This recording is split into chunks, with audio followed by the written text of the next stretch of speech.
The silence was the worst part. 10 years of solitude gnawed at me like rust on a spaceship hull.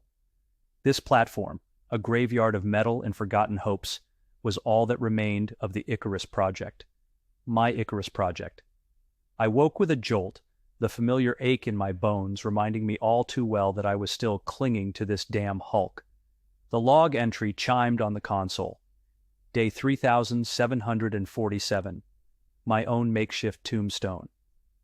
First transmission from Earth, I mumbled, my voice raspy from disuse. I wasn't holding out hope for anything other than static. They probably considered us ghosts already, lost relics of failed ambition. My ambition.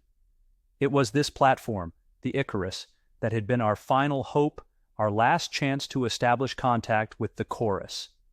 A race of beings who communicated not through words, but intricate patterns of light and sound. We thought they were benevolent, but the final transmission. The final goddamn transmission. My stomach twisted at the memory static. Then a pulse of light unlike anything we'd seen before. A wave of pure energy that washed over the ship, crippling our systems.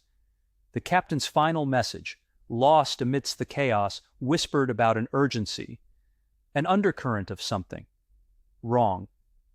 It had been my responsibility to manage the comms, to bridge the gap between humanity and this new discovery. Now the only transmission I got was the hum of the failing machinery around me. A faint static crackle, barely audible over the whine of the aging power core. It wasn't the familiar hum of Earth's radio waves.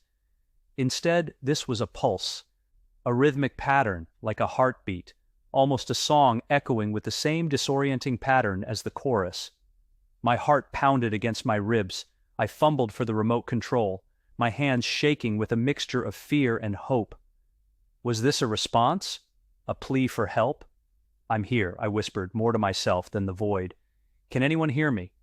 The transmission grew stronger, filling the cramped control room with an eerie symphony. My engineer instincts took over. I scrambled to amplify the signal, trace its source. My breath caught as the pattern resolved itself into something resembling language. It was chaotic, numerical, but decipherable. A distress call, a plea, but not from Earth. It was the chorus, their frequencies laced with desperation. A chilling realization washed over me like a cold wave. They weren't the benevolent beings we thought they were. They were trapped. Or worse, they were dying. And they needed our help. Hundreds of cryptic messages flooded my console, each one a desperate fragment of a broken symphony. Fear clawed its way up my throat. I was seeing the truth about the Icarus mission.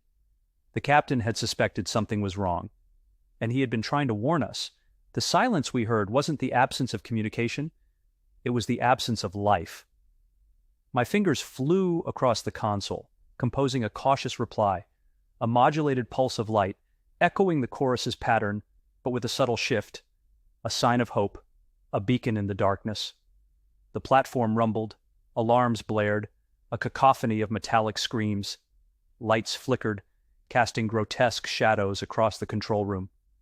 My reply had triggered something unexpected. I had been a fool. An idiot. "What the—" I stammered, as emergency protocols flooded the consoles, displaying technical schematics in a blinding barrage of light. Despair choked me. The platform wasn't just damaged, it was booby-trapped. Designed not for first contact, but for something else entirely. A horrifying confirmation flooded my mind as I glanced at the window, at the millions of twinkling lights of home, the target of a nightmare I had unwittingly unleashed. This wasn't a beacon of hope. It was a lure, a siren's call designed to amplify the chorus's final desperate act, a cosmic game played on human emotions, a trap built to draw them in. I never heard the chorus again. Just the buzzing silence of a dying platform about to become a harbinger of a dying world. The silence told a story, a silence built by guilt, shrouded in the echoes of a lost mission, a silence meant to lead Earth into the gaping maw of oblivion, and I was the one who opened the door.